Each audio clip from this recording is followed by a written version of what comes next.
It happened so fast that for a moment nobody moved. The cold wind swept across the muddy road, carrying the smell of wet earth, diesel fuel, and burned buildings. American vehicles stretched down the narrow German road as far as the eye could see. Soldiers stood along ditches and fences. Officers checked maps. Engines rumbled in the distance. Everything looked normal.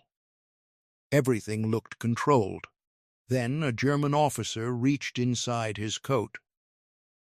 Not slowly, not carefully. Fast, every American soldier nearby saw the movement. Every rifle seemed to rise at the same time. Hearts jumped into throats, boots froze in place. For one terrifying second, nobody knew whether they were about to witness a surrender or an assassination. And standing only a few feet away from that German officer was General George S. Patton. One movement, one decision, 1 second. That was all it would take to change history. I know because I was there, at least close enough to see it happen. I was a young American soldier attached to a headquarters security detail during the final months of World War II. By the spring of 1945, the war in Europe was entering its last chapter. German defenses were breaking apart, cities were falling one after another, thousands of German soldiers were surrendering every day. Yet even as victory seemed close, danger remained everywhere. Nobody understood that better than Patton. By then, his name was known across Europe. American soldiers respected him. Many feared him. German commanders certainly knew who he was. Stories about him traveled faster than military orders. Some stories were true, others were exaggerated. But all of them created an image of a man who seemed to thrive in danger. Patton moved constantly. He visited front lines. He inspected roads. He appeared where nobody expected him. Sometimes it felt as though he spent more time near the fighting than some combat troops. That was why security personnel worried whenever he traveled. You never knew what might happen. The incident took place during one of those inspections in Western Germany during the final weeks of the war. The exact date has been lost in memory, but it was shortly before Germany's collapse. Our column was moving through recently captured territory. The area had changed hands only days earlier. The destruction was everywhere. Farmhouses stood with roofs blown away. Trees were splintered by artillery fire. Telephone poles leaned at strange angles. Abandoned military equipment sat in fields. Every mile reminded us how brutal the fighting had been. Patton's vehicle stopped near a crossroads outside a damaged village. Whenever Patton arrived somewhere, the atmosphere changed. Soldiers straightened their uniforms. Officers became more alert. Everyone suddenly paid attention. He had that effect. I watched him step from his vehicle wearing his famous polished helmet. Even covered in dust from the road, he stood out immediately. He walked quickly, carrying himself with complete confidence. There was no hesitation in anything he did. Several officers gathered around him. Maps appeared. Positions were discussed. Information flowed back and forth. The scene looked routine. Then word spread that a small group of German military personnel wanted to surrender. That was not unusual. By that stage of the war, surrendering Germans appeared almost everywhere. Many simply wanted the fighting to end. Others feared Soviet forces advancing from the east and hoped to surrender to Americans instead. Within minutes, several German soldiers were escorted toward the crossroads. Most looked exhausted. Their uniforms were dirty. Their faces showed weeks of stress and lack of sleep. Among them was a Wehrmacht officer. At first glance, he seemed no different from the others. He was tall, perhaps in his late 30s. His uniform was worn, but still carried signs of rank. He walked with rigid military posture despite the circumstances. I remember noticing his eyes. He did not look defeated. He looked angry. Not openly, not dramatically, just enough to make you uncomfortable. The Germans stopped where they were instructed. American soldiers formed a loose security perimeter. Weapons remained ready. Nobody took chances. Patton continued speaking with officers nearby. The surrender process began. Names were collected. Units were identified. Questions were asked. Everything followed procedure. Yet something felt wrong. Maybe it was the way the German officer kept looking toward Patton. Maybe it was simple nervousness. Even today I cannot say for certain. But I remember feeling uneasy. The officer barely spoke. He answered questions. He followed instructions. Still, something about him seemed different from the others. Minutes passed. The tension slowly faded. Soldiers relaxed slightly. Some even looked away. That was when everything changed. The German officer suddenly stepped forward. His hand moved toward his coat. Fast, very fast. Training took over immediately. American rifles snapped upward. Men shouted. Several soldiers lunged forward. For an instant, time seemed to stop. I remember seeing faces frozen in shock. I remember hearing boots scrape against gravel. I remember my own heartbeat pounding in my ears. Most of all, I remember Patton. He did not dive for cover. He did not run. He did not flinch. While everyone else reacted, he seemed almost perfectly still. The German officer's hand disappeared inside his coat. Nobody knew what would emerge. A pistol, a grenade, a knife. Any of those could have turned the crossroads into chaos. The distance between him and Patton was dangerously short. If he had been carrying a concealed weapon, events could have unfolded before anyone had time to stop him.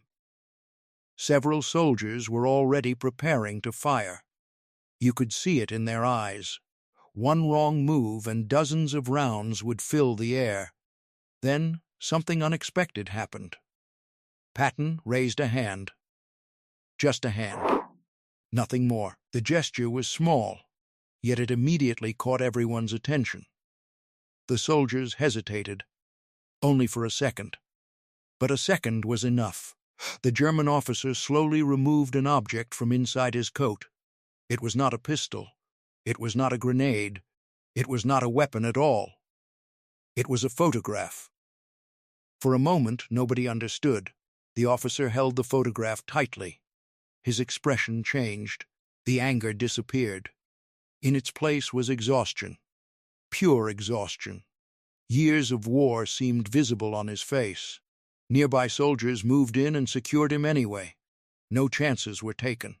But the immediate threat had passed. The object in his hand was simply a photograph.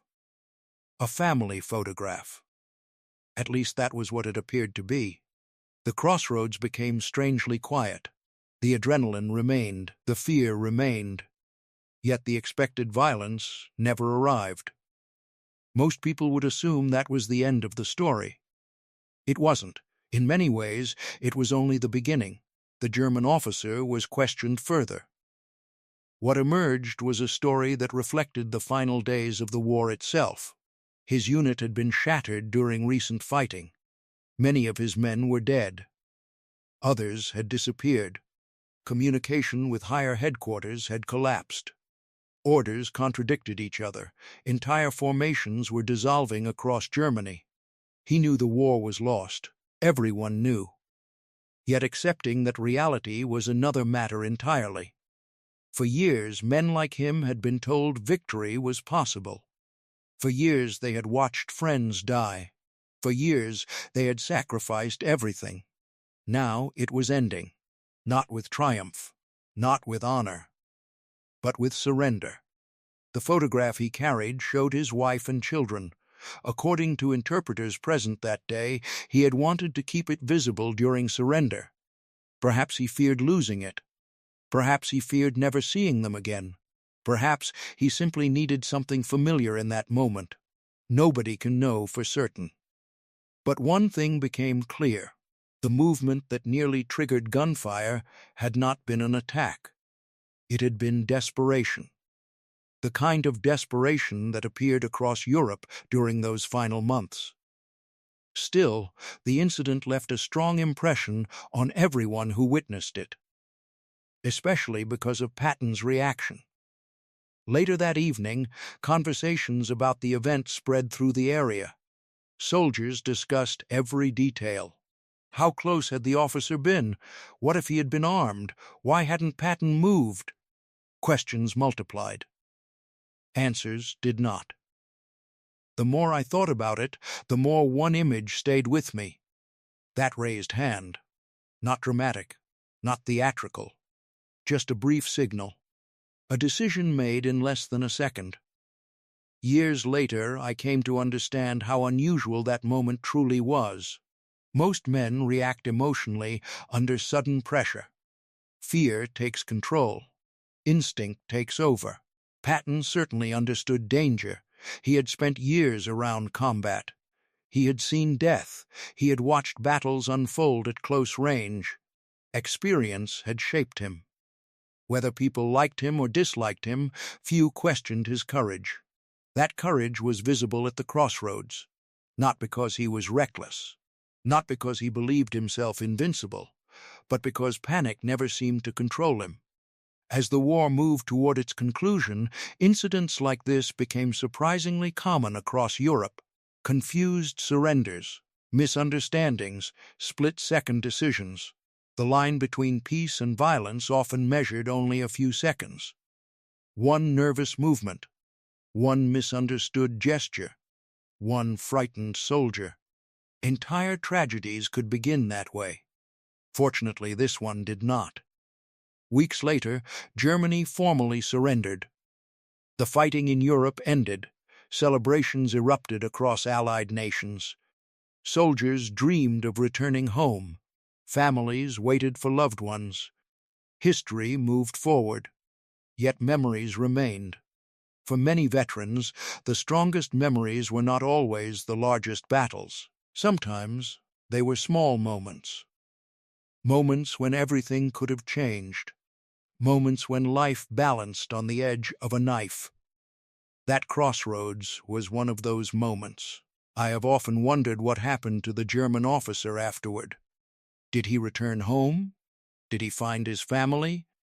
Did he survive the difficult years that followed the war? I never learned the answers. Like countless individuals caught in the conflict, he disappeared into history. Patton's fate is better known. Only months after the war ended, he would be seriously injured in an automobile accident. The man who had survived campaigns across North Africa, Sicily, France, Luxembourg, Belgium, and Germany would never return to active command. He died in December 1945, ending one of the most remarkable military careers of the 20th century. Yet when people discuss Patton, they often focus on major battles. The breakthroughs, the victories, the famous speeches, the dramatic headlines. Those events deserve attention. But leadership often reveals itself most clearly in small moments. Moments when there is no time to consult advisors, no time to study reports, no time to debate options, only time to decide. The crossroads offered one of those moments. A hand moved toward a coat. Weapons rose. Soldiers prepared to fire. History balanced on a single heartbeat. And somehow, violence was avoided. You can almost picture the scene even now. The muddy road, the damaged village, the nervous soldiers, the exhausted prisoners, the cold wind moving across the German countryside. And at the center of it all, one general and one defeated officer standing only a few feet apart. The war was ending. But its tension had not disappeared. Its fear had not disappeared. Its uncertainty had not disappeared. Those things lingered until the very last day. Perhaps that is why the memory survived. Not because shots were fired, because they were not. Not because someone died, because nobody did. For a brief moment, every person present expected tragedy. Instead, they witnessed something else.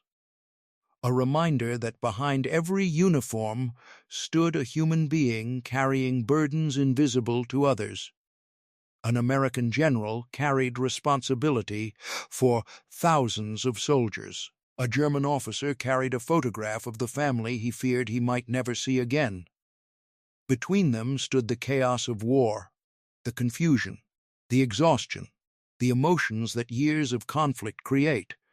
And somehow, for one remarkable moment, those forces collided without producing another casualty.